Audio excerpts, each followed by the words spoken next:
projet Résilience, c'est un projet spécifiquement femmes qui s'adresse aux femmes de la Casamance. Donc c'est un projet pour 5 ans qui est là jusqu'en 2026 et qui cherche à renforcer l'autonomisation économique des femmes.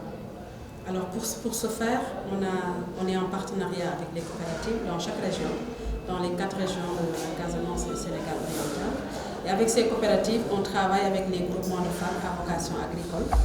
On les appuie dans l'accès aux facteurs de production globalement, mais surtout à l'assurance agricole, mais à ce que ces femmes-là aussi prennent plus de place, que ce soit dans les instances de décision, que ce soit au niveau de leur ménage, qu'elles puissent participer aux prises de décision de la famille et améliorer avec leur famille les conditions de la famille globale.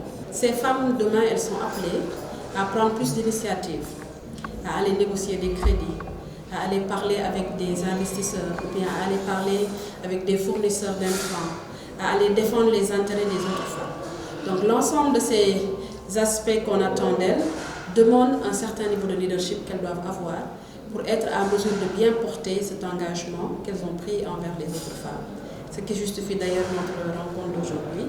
On les appuie à renforcer leur niveau de leadership féminin pour qu'elles soient à mesure de mieux prendre en charge les préoccupations des autres femmes. Très utile parce que ça leur permet d'avoir une plus grande productivité dans leur travail, dans les coopératives. Mais pour ce qui est d'aujourd'hui, du leadership, c'est un plus parce qu'on se rend compte que les femmes ont des lacunes. Certes, elles ont des forces, mais elles ont des faiblesses.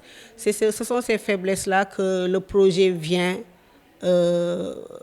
renforcer, combler ces faiblesses-là pour que ces femmes puissent prendre des décisions au niveau local et aussi aspirer à participer aux instances de prise de décision les concernant.